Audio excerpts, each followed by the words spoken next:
New court documents reveal that Cleotha Henderson, the man accused of kidnapping and killing Memphis-area teacher Eliza Fletcher, was indicted on aggravated rape charges in a separate incident in 2021. Henderson remains in county jail on no bonds for murder charges. Host of NewsNation Live with Marni Hughes is here with us to discuss the new information. Welcome to Rising, Marni. Good morning. Thank you. Great to be here. Great to have you. So this is obviously a terribly tragic story, and this accused suspect has what appears to be, a long record of prior police run-ins and prior accusations. What's your understanding of kind of his criminal history? Well, I think the big thing, Robbie, here is one, we knew when Eliza Fletcher's murder came to light that this suspect had been in jail. He'd been released in 2020. What we've learned now is there was a much deeper, darker criminal past resulting from this 2021 rape and kidnapping. And I think what concerns a lot of people is if they had known this prior to Eliza being kidnapped on her morning run, the question many of us are asking is, could this have been prevented? Would he be in jail for that 2021 rape? And I think the larger issue that we're starting to see being discussed is the backlog of these rape kits. And it's frustrating because you look at the situation in Memphis and across the state of Tennessee. According to the Tennessee Bureau of Investigation, it is taking 33 to 49 weeks to process a rape kit. That's unacceptable. And I think Eliza's family, anybody who hears this story says, absolutely not, that can't be the case. Cleotha Abston should have been in jail. There should have been more oversight on him. And had he been in jail, even if he had been released on bond, the chances that he would have reoffended knowing that he was being watched would have gone down. So there's a lot of what ifs, but I think it really highlights the problem with the rape kits, with the backlog, and could this have been prevented? And it's important to remember that he had been in prison for 20 years, released in 2020, then I guess allegedly commits a rape, within that first year of being out or shortly thereafter, and now this. So it's like, if you had been, you should, I think many people would say you should quickly, speedily return to prison if you've been there for a long time and commit a crime after. To be clear, let's be really clear about what happened here. He served a 20-year sentence for, I believe, aggravated kidnapping. Right. Got out, he went in when he was 18 years old, got out when he was 38 years old. He was not connected to this other rape. Nobody knew he had committed this other rape or alleged that he committed this other rape until the evidence, the DNA evidence, he was arrested for this more recent murder that we've been talking about now since last week. And then a rape kit was tested and he was connected to that previous crime. So just for listeners, I don't want this to be kind of spun as a story where he was somehow let out for that previous rape that happened last year and that's how he was able to commit this murder. Nobody knew he had committed the other rape until the test kit was actually connected. So I do think your point here, Marni, about how egregious it is that we have a huge backlog of test kits. There are apparently over 100,000 rape kits in this country that are still untested.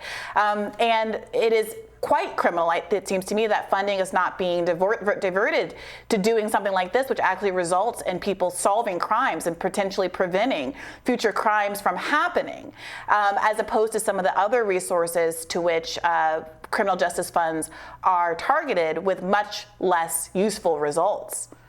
Right. Brianna, you couldn't be more right. And I think what is really concerning for so many people is, he had this violent history and he had an MO, right? He kidnapped the lawyer years ago. It's what he was serving time in jail for. When he was released, there's this rape kit sitting on the shelf that he is connected to, allegedly, to a kidnapping and attacking this woman in 2021. Had they known that, it opens up so much more oversight. And the fact that the backlog is that long for violent offenses, I think in Tennessee and every state, it has to be addressed, because if any crime can be prevented and this backlog can be addressed, there is federal funding for a lot of these cases. So the question is, where is it getting spent? Is it man hours? Is it resources? Is it just a misproportion of finances and manpower? I don't know. Yeah, and that's not But even if I counting was all the the times of that Eliza Fletcher right now, I want answers. Yeah, and not to mention all of the times that police simply decline to take rape kits from people who have been sexually assaulted. It really is a mess. But YouTube dive team, moving on, the YouTube dive team who found the body of Kylie Rodney after just 35 minutes of searching is said to be helping in the missing case of 22-year-old Gisela Fuentes. What can you tell us about that case? So we on NewsNation, and starting about a year ago on NewsNation Prime, started covering missing person cases. It was on the heels of Gabby Petito's disappearance and the search for her. And so since we launched Missing, we've covered about 60 cases. Elisa Fuentes is one of our more recent cases. And it did come to light after the dive team was searching for Kylie Rodney, found her car and body. It is in the same area that Jalissa was last seen. So she's from Selma, California. Her last appearance was August 7th of 2022. So just last month, she had been at a family party.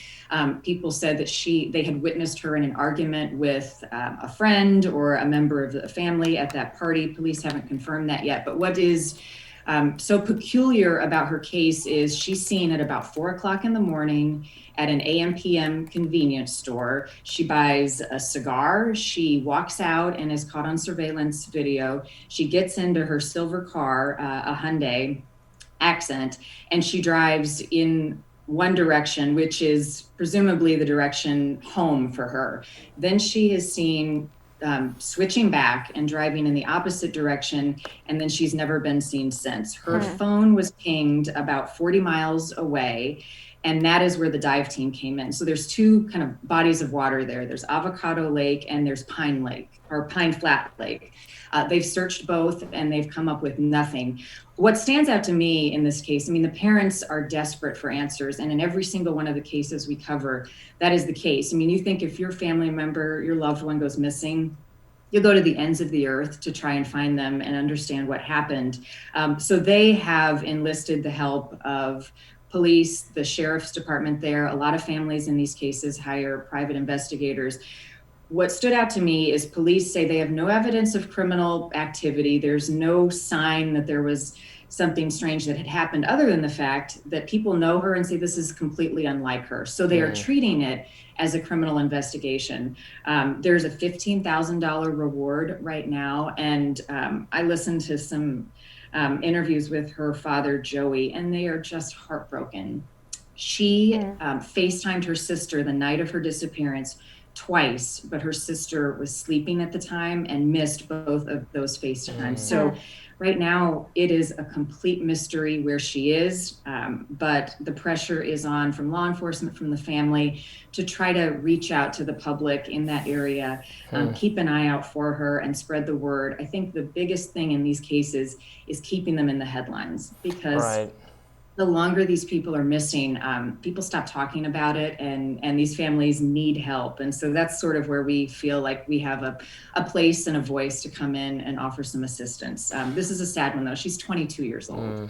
I know it's frankly, it's so often bad news, when someone is gone for any length of time, really, it's usually not good, but families still want to know what happens, right, as part of the healing process and the process of closure, not to wonder. So, Marni, thank you so much for joining us. Where can people tune into this new show and the extension of the Missing series?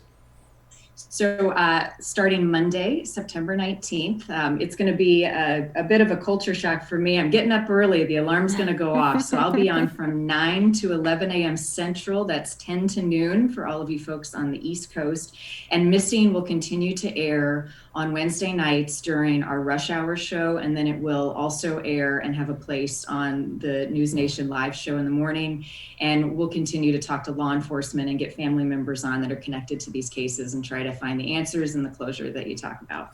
Well, we've both, Bree and I have both made the transition to early mornings as well, morning talking. So best of luck to you with that. All right, you guys. Thank you. Thank you. We'll have more Rising in just a minute.